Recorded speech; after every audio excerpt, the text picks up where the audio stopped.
இருந்து ஆஃபீஸருங்க உங்களை பார்க்கணுன்னு வந்துக்கிறாங்கண்ணா.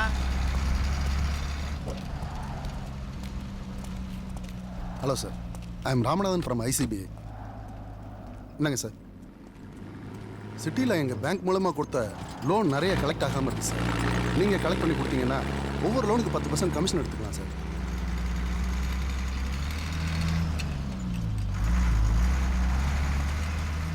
இதில் எல்லா டிஃபால்ட்டர்ஸோட டீட்டெயில்ஸும் இருக்குது சார்.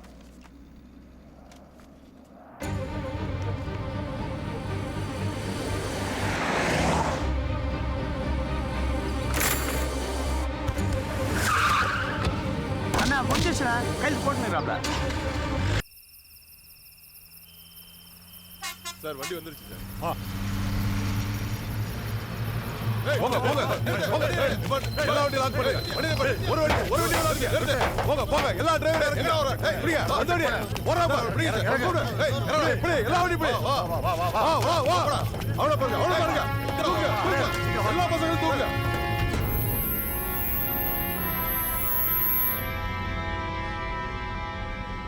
வணக்கம். புதிய தலைமுறை செய்திகள். காஞ்சிபுரம் மாவட்டம் பாலாற்றில் தொடர்ந்து மணல் கொள்ளையில் ஈடுபட்ட 20 லாரிகள் வட்டாட்சியர் முன்னிலையில் சிறைப்பிடிப்பு. மணல் கொள்ளைய ஏன் அரசு சட்டவிரோதமா நினைக்குதுன்னா, மணல் ஒரு அபூர்வமான பொருள். ஆற்றுப்படுகைகளில் கிடைக்கிற மணல் 5 அடியிலேருந்து 10 அடி வரைக்கும் தான் கிடைக்கும். 15 அடிக்கு மேல கூட கிடைக்கும். அது சில இடங்கள்ல தான். ஆனா இந்த மாதிரி மணல் படுகைகள் உருவாக எத்தனை காலம் ஆகும் தெரியுமா? குறைஞ்சபட்சம் 10,000 வருஷம். இந்த மணல் படுகைகள் தான் சுத்து வட்டாரத்தில் இருக்கிற கிராமங்கள்ல நீர் வளத்தை காப்பாத்தி கடல் நீர் குடிநீர்ல கலக்காம காப்பாத்திட்டு வருது. அத நாமே அழிச்சுட்டா எப்படி? இப்படியே போனா நம்ம வருங்கால சந்ததிகளுக்கு என்னத்தை கொடுக்க போறோம்? வெறும் பாலைவனத்தையும் பாறைகளையுமா? தப்புங்க. 3 அடி வரைக்கும் மணல் அள்ளலான்னு கவர்மெண்ட் கெசட்ல இருக்கு. அதையும் மீறி திருட்டு மணல் அடிக்கிறதா எங்களுக்கு இன்ஃபர்மேஷன் வந்தது. 20 லாரி சீஸ் பண்ணி போட்டிருக்கேன். நல்லது கெட்டது டிசைட் பண்ண வேண்டியது கோர்ட்டு. ஒரே நேரத்தில் 20 லாரி அடிச்சிருக்காங்க. புது ஆஃபீஸர் ரைட் அடிக்கிறாங்கன்னா காசு ஜாஸ்தியாக எதிர்பார்க்குறாங்கன்னா இதுக்கு நான் போய் டென்ஷன் ஆயிடுவா. பேசிக்கலாம்.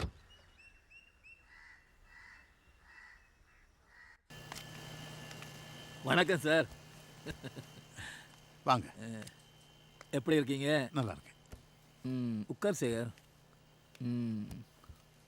புது இடம் நல்ல வசதியாக இருக்குங்களா? நான் ஏதாவது பார்த்த வேலையை பார்த்துக்கிட்டு இருக்கேன். இதில் போய் வசதி எல்லாம் பார்க்க முடியுமா? சொல்லுங்க. அது ஒன்றும் இல்லை. நேற்று ரைட்டில் கொஞ்சம் லாரியை சீஸ் பண்ணிட்டீங்களா? அதை பற்றி பார்த்து பேசிட்டு போகலான்னு தான். மணல் திருட்டு ரைட் பண்ணி பிடிச்சிருக்கோம். தப்பு இல்லைங்களா? ரூல்ஸுன்னு ஒன்று இருக்கே சார். இந்த மணல் கோரிக்காக 3 கோடி ரூபாய்க்கு மேலே செலவு பண்ணியிருக்கேன். தம்பி பேரில் தான் நடத்திட்டு இருக்கேன். நீங்கள் சொல்கிற ரூல்ஸு லொட்டு ரொசுக்கு இதெல்லாம் பார்த்துட்டு இருந்தால் பொழப்பு நடத்த முடியாது. உங்களுக்கு என்ன வேணும்னு சொல்லுங்கள், சிறப்பாக செஞ்சுருவோம். இவ்வளோ காலம் காசு பணம்னு பெருசாக எதுவும் சம்பாதிக்கலைனாலும் கரைப்படியாத கைன்னு நல்ல பேர் இருக்கு. கோர காலத்துக்கு அப்படி இருந்துட்டு போகிறேனே. அதுக்கு இல்லை சார். சாருக்கு வீடு அசோக் நகர் 4th Avenue இல்லை சார்? 2 பசங்க நல்லா இருக்கணும் சார். தம்பி, என்னோட 34 வருஷ சர்வீஸில் 14 முறை டிரான்ஸ்ஃபர் ஆயிருக்கேன். இந்த மாதிரி மிரட்டலுக்கெல்லாம் பயந்துருந்தா என்னால் குப்பை கொட்டியிருக்க முடியாது. புரியுதுங்களா? அதனால உன்னால என்ன செய்ய முடியுமோ அதெல்லாம் நீ செஞ்சு பாரு. என்னால முடிஞ்சதை நான் செய்யறேன். சார் நான் கிளம்புறேன் சார். தம்பி சேகர், இப்பெல்லாம் மணல் திருட்டு கேஸ்ல கவர்மெண்ட்ல ஷூட் அட் சைட் ஆர்டர் கொடுத்துருக்காங்க. கொஞ்சம் பார்த்து நடந்துக்கப்பா.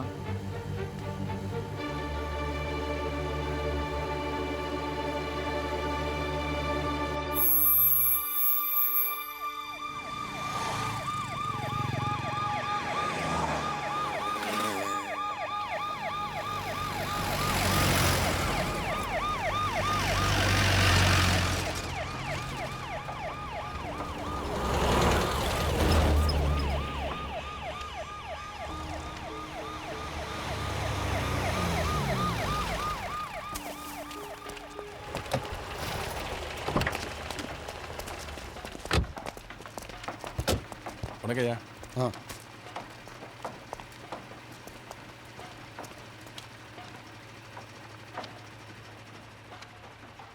இந்த இடத்துல இவ்வளோ பெரிய பில்டிங் வளர்ற வரைக்கும் நம்ம வேடிக்கை பார்த்துட்டு இருந்திருக்கோம். எல்லா இடத்துலையும் காசை குத்து வச்சிருக்கானுங்க சார்.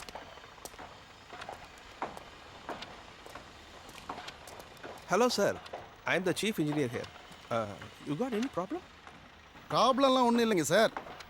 நாங்கள் இந்த பில்டிங்கை இடிக்கலான்னு வந்திருக்கோம். என்ன புரியலீங்களா? இந்த இடம் ஏரிக்கிற புறம்போக்கு சார். கவர்மெண்ட் லேண்டில் எவ்வளோ பெரிய பில்டிங்கை கட்டிட்டு ஒன்றுமே புரியலன்றீங்க.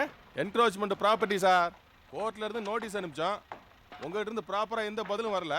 அதுதான் இடிக்கலான்னு வந்திருக்கோம். என்ன சொல்கிறீங்க? இவர்கிட்ட எதுக்கு சார் தேவையெல்லாம் பேசிட்டு இருக்கீங்க? ஆக வேண்டிய வேலையை பாருங்க. அந்த ஃபைல் எடுத்துட்டு வாங்க. சடனாக வந்து டெமாலிஷன்லாம் எப்படி சார்? Rules sir. சார் நீங்கள் எனக்கு ஒரு 10 நாள் இடிக்காமல் பார்த்துக்கிட்டீங்கன்னா போதும் சார். மற்ற ப்ரொசீஜர்ஸ்லாம் நான் பார்த்துக்கிறேன் சார். சார் இந்த டிஆர் ரொம்ப ஸ்ட்ரிக்ட். ரூல்ஸ் பேசுவோம் சார் அவன். இல்லை சார், உங்களுக்கு என்ன செய்யணுமோ அதையும் நான் செஞ்சிடறேன் சார். Please sir. சார் நீங்கள் நினச்சா முடியும் சார். இதை வெளியில் கேட்டில் விட்டுடுங்க. ஆகட்டுங்கய்யா. ஐயா சார் உங்கள்கிட்ட ஏதோ சொல்லுங்கள் sir. Sir, if you could postpone your procedures for another 10 days. தமிழ்லேயே பேசலாமே சார். சார், ஒரு 10 நாளைக்கு இடிக்காமல் பார்த்துக்கிட்டிங்கன்னா அதுக்குள்ளே நான் கோர்ட்டில் மூவ் பண்ணி ஸ்டே வாங்கிடுவேன். அதுக்கப்புறம் சாருக்கு என்ன ஃபார்மாலிட்டிஸ் உண்டோ.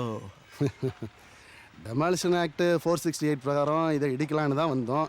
இப்போ நீங்கள் பேசுகிறத பார்த்தா ஆன்டி கரப்ஷன் ஆக்ட் 1988 பிரகாரம் உங்களையும் அரெஸ்ட் பண்ணி கொண்டு போக வேண்டியிருக்கும்னு நினைக்கிறேன். என்ன சொல்கிறீங்க?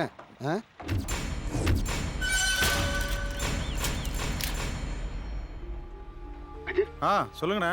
எங்கடா போய் தொலைஞ்ச? பெரிய பிரச்சனை போச்சுடா. நம்ம சித்திர நிலத்தை வளைச்சப்பட்டோம்ல, எவனும் விஜிலன்ஸில் போட்டு கொடுத்துறான்டா. இப்போ காலைல தான் எந்த நேரத்தில் போலீஸ் நம்மளை தூக்கிறோம். நீ எங்கே இருக்க? தவா உடனே போய் ரூமை காலி பண்ணிட்டு ஏர்போர்ட்டுக்கு வந்து சார். நான் பேங்காக் 2 டிக்கெட் போட்டிருக்கேன். அங்கே போய் செட்டில் ஆக போகிறோம். அங்கேருந்து பெயில மூவ் பண்ணுவோம். அதுக்கப்புறம் எல்லாத்தையும் பார்த்துக்கலாம். 2 நிமிஷம் கூட வெயிட் பண்ணக்கூடாது. உடனே கிளம்புடா.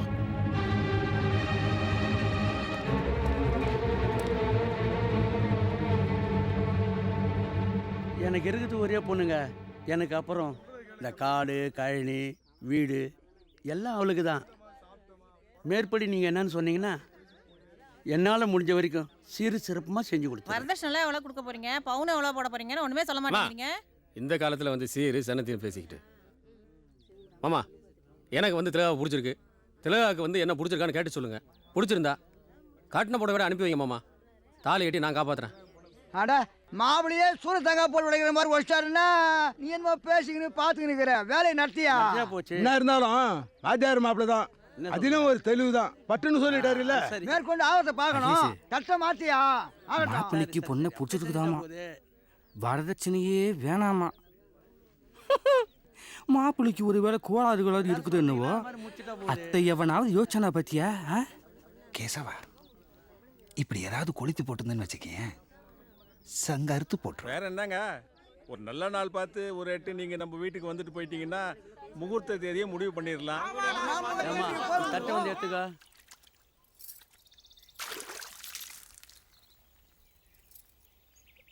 அப்பா அப்பா என்னடா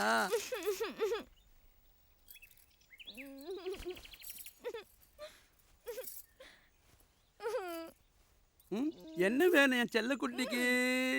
அப்பா எனக்கு இந்த மாப்பிள்ளை பிடிக்கலப்பா. எனக்கு இந்த கல்யாணம் வேணாப்பா. செருப்பல சிரிக்கும் அவள. என்ன செய்யறோம் பாரு. ஓடாத நில்றி. என்கிட்ட மாட்ட பகுத்துறோம் உன்னை. ஓடாதடி ஓடாத. நீ ஓடாத நில்லு. இன்னைக்கு கொண்டு போறதே சரி. மாமா மாமா ஐயா மாமா யோ சமாளி போட்டு நில்றா. கிட்ட போச்சுடா. என்ன மாமா 2 கொலை விழுது. என்ன புரியல? மாமா பெரிய மச்சனா என்ன வயசு பொண்ண கையில அடிக்கறேன்றா. இவளோட சின்ன பொண்ணு. இவளுக்கு 2 பேரும் நீ கொல்லாம விட மாட்டே. ஓ நான் சொல்றேன். நீ ஓடாத நில்றி. வா மாமா. ஏய் அப்படி ஒளியற நீ. மாமா எப்படி பாக்குற பத்தியா? ஒய்யார சிரிக்கி. உன்னை மாமா வரேன் வரேன். இவங்க 2 பேரையும் கொன்னு அந்த 2 தலையை எடுத்துக்கிட்டு நான் போலீஸ் ஸ்டேஷன் போடல. என் பேர் சம்பந்தம் இல்ல. புள்ளையோட பெத்து வச்சிரா. புள்ள உடம்பு பூரா கோழி போச்சு. உள்ள என்ன உள்ள ஆச்சு. என்ன சொல்லு. எனக்கு வர கோவம் இன்னைக்கு. உட்காரு என்ன இல்ல உட்கார். அவளை என்ன பண்றா? பச்சை புள்ளைய போட்டு அடிச்சின்னு. யாரா பச்சை புள்ள? அவளா பச்சை புள்ள? என்னப்பா கல்யாணம் ஆயிட்ட கல்யாணம் வேற விட்டு போகுது அத்தை போட்டு அடிச்சின்னு. யாரு கல்யாணம்? அவளுக்கு கல்யாணம் எல்லாம் மயிறு பொடி போச்சு. ஊரை சுத்தி ஒரு மாப்பிள்ளைய கொண்டாந்தா அவ என்ன சொல்ல தெரியுமாங்க? சொல்லு என்ன சொல்லு சொல்லியா? அவளை போய் கேளு. என்ன ஆச்சு? என்னாச்சு? அவளை போய் கேளடா. என்ன கேட்டா? வேணான்றாளவா? என்ன அத்தை என்ன ஆச்சு? ஆலியே கேளு. இந்தாங்க தண்ணி குடிங்க. சிவனபா ஐயா மாமா என்னாச்சுன்னு கேக்குறேன்ல, என்ன சொல்றாவா? பொண்ணால பத்தி வச்சிருவா. இவ்வளவு கொண்டு போட எல்லாம் சரியா போடும். இவ்வளவு கொல்லணும் முதல்ல. பொண்ணு பெத்து வச்சு வச்சிருவா பாரு பொண்ணு. சரி நீரே நான் போய் என்னன்னு கேக்குறேன். ஆனா மாமா இந்த பார், நீ மட்டும் உள்ள வந்த அப்புறம் நடக்கிறதே வேற. அவன் மூஞ்சில எவனோ முடிப்பான். அதான் இந்தால ஒழுங்கா பாத்து நான் போய் கேக்குறேன். திலகா ஏய் திலகா ஏயா வயசான காலத்துல இப்படி திலகா நீ ஒழுங்கா பெத்து வச்சிருந்தா திலகா ஏன் இப்படி ஆவற? என்ன திலகா அங்க உங்க அப்பா வாசல்ல அடவு கட்டி ஆடுனுக்குறான், நீ பாட்டு உட்காந்துங்கன்னு நகத்துக்கு பாலிஷ் போட்டுனுக்குற. அது கத்திச்சுன்னா அதுக்கிட்டே போய் கேளு. என்கிட்ட சொல்ற? சத்தியமா சொல்றேன் திலகா, கொப்பனுக்கு இருக்கிற அதே திமிரு உனக்கு இருக்குது. அப்படியா? ரொம்ப தேங்க்ஸ். எங்க போற? இவர் வந்துட்டா நாடகம் பண்றதுக்கு. அச்சிப்பா. ஏய் இப்போ இந்த மாப்பிள்ளைக்கு என்ன குறைச்சல்ன்ற? ஸ்கூல்ல வாத்தியாரா இருக்கிறான், மாசம் ஆனா 25,000 ரூபாய் சம்பாதிக்கிறான், எல்லாத்துக்கும் மேல தண்ணி அடிக்கிறது இல்ல தம் அடிக்கிறது இல்ல, இதுக்கு மேல என்ன வேணுன்ற? உனக்கு பிடிச்சிருக்கா? அப்ப நீயே கட்டிக்க. ஒன்னு சொல்றேன் திலகா, நீ மட்டும் இப்படி பண்ணிருந்தேன்னு வச்சுக்கேன், நாளைக்கு உன்னை கட்டிக்க ஒருத்தன் நிக்க மாட்டான். ஏன் நீ கட்டிக்க மாட்டியா? உன்னெல்லாம் போய் லவ் பண்ண பாரு. உடம்பு முழுக்க சர்க்கரையை வச்சுக்கிட்டு ஏயா இப்படி ஓடி ஆடிட்டு இருக்கற? என்னடா சொல்றாவா? அவளுக்கு கல்யாணம் வேணாமா? கல்யாணம் வேணாமா? ஏனா? அவ லவ் பண்றாளாம். என்னது? லவ் பண்றாளா? என் பொண்ணு லவ் பண்றாளா? கேட்டியாடி? பொண்ணு லவ் பண்றாளா? லவ் பண்றாளா? என் பொண்ணு லவ் பண்றாளா? கேட்டியாடா? நம்ம வீட்டு டயானா மகாராணி லவ் பண்றாளா? லவ் ஊரெல்லாம் தேடி ஒரு மாப்பிள்ளைய கொண்டு வந்தா லவ் பண்றாளா? லவ்.